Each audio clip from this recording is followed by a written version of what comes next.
is a demonstration of Storyteller in the context of the Scaled Agile Framework, or SAFe, along with JIRA. Here on the left-hand side is our Explorer, and if I were to expand the information that I currently have open, you can see it's structured according to SAFe. Now this is highly configurable. You can tune it to any of the SAFe variants, and even to your own variant as you tune the methodology to suit your needs. Under portfolio level, you can see strategic themes.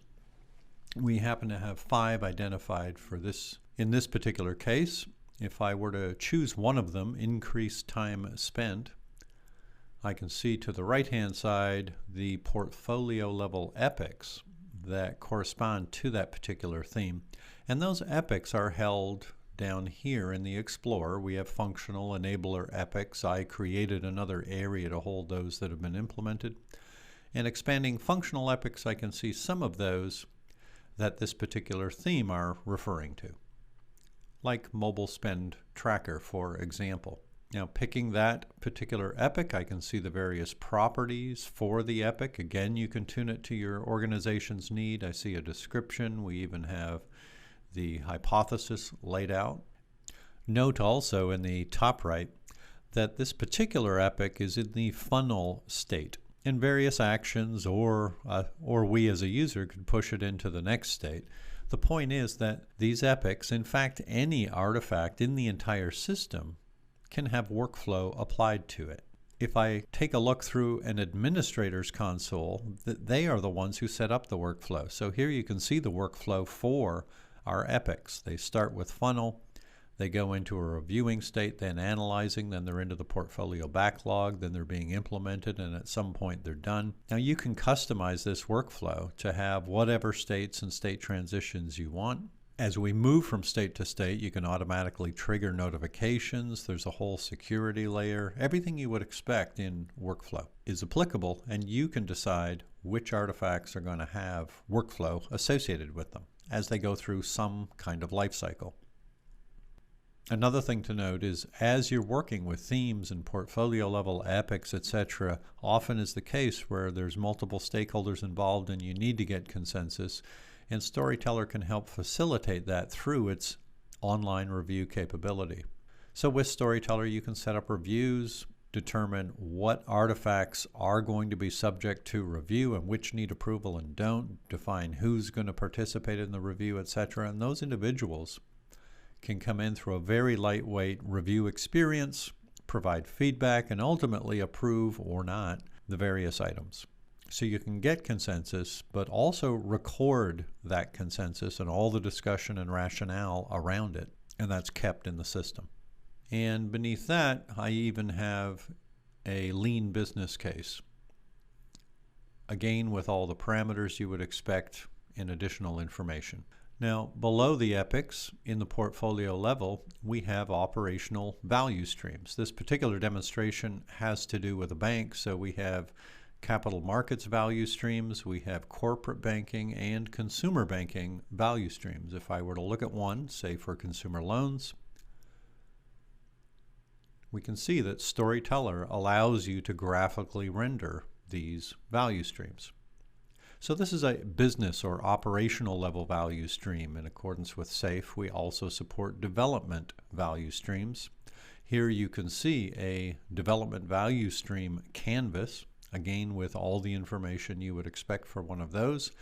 And like the operational or business value streams, you can also graphically model that value stream, although this time at the development level. Next thing I want to show you is down in the area of solution context. That's where we choose to keep our customer journey maps.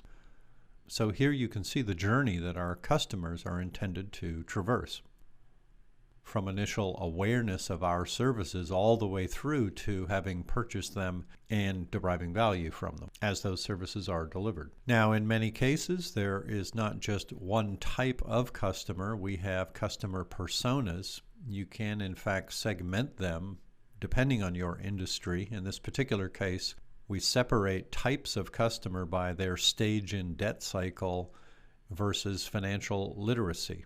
And we will treat these customers a little differently, or they will go on somewhat different journeys depending on their characteristics. So if I just pick the type of customer in the center and click on it, it will give me the details about that type of customer persona, including their goals, information, needs, tasks they perform, and so on. Now there's other information, of course, in terms of context that Storyteller can allow you to represent. Environmental block diagrams. We can have system block diagrams. There really is no limit on the types of graphical diagramming or graphical modeling that you're able to do with Storyteller to help illustrate and represent that solution context. You can even capture your inventory of IT assets, such as the main applications and even cloud services, storage and devices, for example. Now, if I go back for a moment just to that customer journey, one thing that we are uniquely able to do from this very high-level representation of the journey a customer traverses, or alternatively, you could use that high-level business value stream. In either case, we can drill down. So for example, if I take a look at service provision to our customer and I click into that, Storyteller allows us to represent through business process modeling how we in fact will deliver those services. And you can have, depending on the complexity of your business, any number of levels of these processes to go to whatever level of detail you want. At some point, and I'll click on track spending to go down to that level, we would transform into what we refer to as system diagrams. Here, the focus is on business applications that will help fulfill those portions of the business process. So it's a decomposition from the highest level, customer journey, operational value stream, all the way down to the detailed interactions of users with business applications to accomplish tasks and ultimately deliver that value.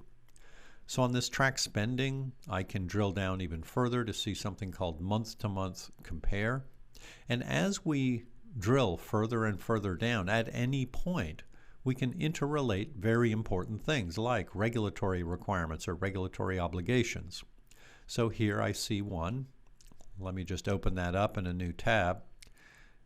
At the same time, I see some non-functional requirements. These are things often leveled on the application from the operational group. This is one dealing with screen readers for the visually impaired. Now, if I go to that regulatory requirement that I referred to, we can see all the detailed text for that portion of the regulation that applies to that point.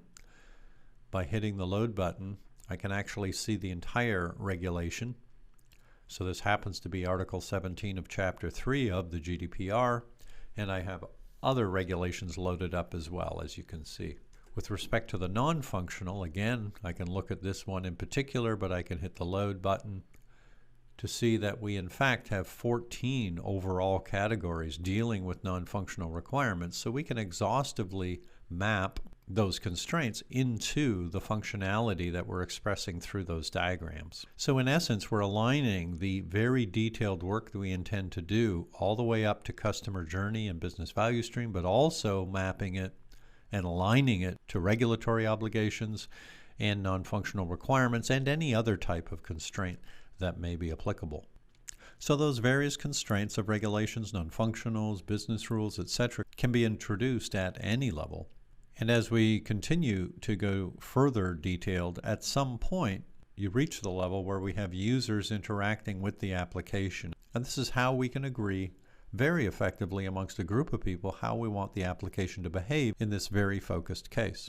So we model using this very simple notation where users take action and the system responds in a certain way. In this case, user takes action, system may respond in one of two ways, depending on some condition. So while this diagram is pretty readable by everybody, we can actually flip a switch and turn it into more of a storyboard and walk people through. Certainly those who are non-technical are very receptive to this.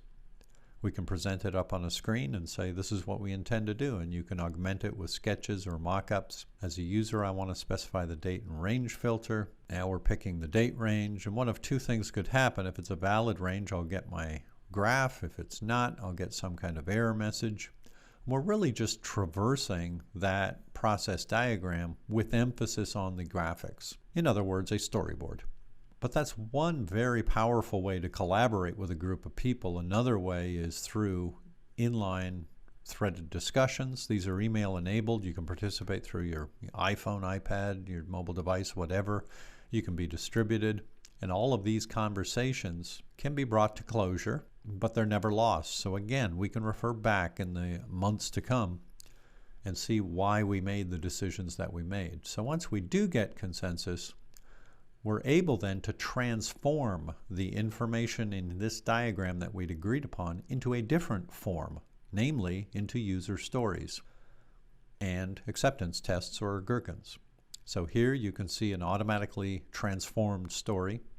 As a user, I want to select the date range so I can scope the report to the time frame of interest. And we have acceptance criteria in given when then format or gherkin.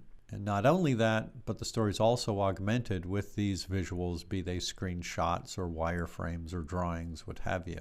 So this is like a little package of work, which is then live synchronized over to the task management tool you happen to be using, for example, JIRA. So when those stories are created, they're instantly real-time synced into JIRA, so they would appear in your product backlog. All the details of the story are here, along with those attachments that I pointed out to you, ready to be prioritized and allocated to sprints. So that's at a pretty detailed level. Remember, the value here is that this is totally aligned all the way back up to that journey and value stream and your regulatory obligations, so we never lose sight and we never miss what ultimately we're supposed to be delivering against and what we need to comply with. Also in Storyteller, we can organize this work into release trains. You can see we have an art with a backlog for that art. So here we can see at a feature level what my prioritization is and team assignments. And then at each program increment, we can have PI objectives going into it, and then eventually the epics that we want to assign to that and the decomposition as I just walked you through. So all that information is here like a package. We can also take a baseline snapshot of that PI at any point. So typically after PI planning, you'll want to take a snapshot, and then at other significant points as development progresses. So these snapshots have hard date stamps and they're sealed so nobody can modify them. They're literally a snapshot in time. Finally, from any point in the information held within Storyteller, and I'll just pick the highest point, let's say strategic themes, you can launch an impact analysis. This will give you a graphical representation of everything that is interrelated, many times removed from the selected item. So we have our strategic themes, for example, increased time spent, the mobile spend tracker that I showed you in the demo, fans out into many features, for example, along with the business case that I spoke of earlier. You can look at any of that information in here, and we can continue fanning out. Here's that month-to-month that we had looked at, the month-to-month compare process, which decomposes to many other processes, including the choose date range time filter, and you can see those user stories that were generated. So literally from a high-level strategic theme, we can see the end-to-end traceability all the way down into the stories, and then we can even cross over into JIRA and beyond, down the development path, and we can even go down the testing path ultimately to see testing results, etc. So this provides information that's perfect for helping to facilitate the management of change in our system, but also very valuable in terms of reporting and internal audit and similar activities.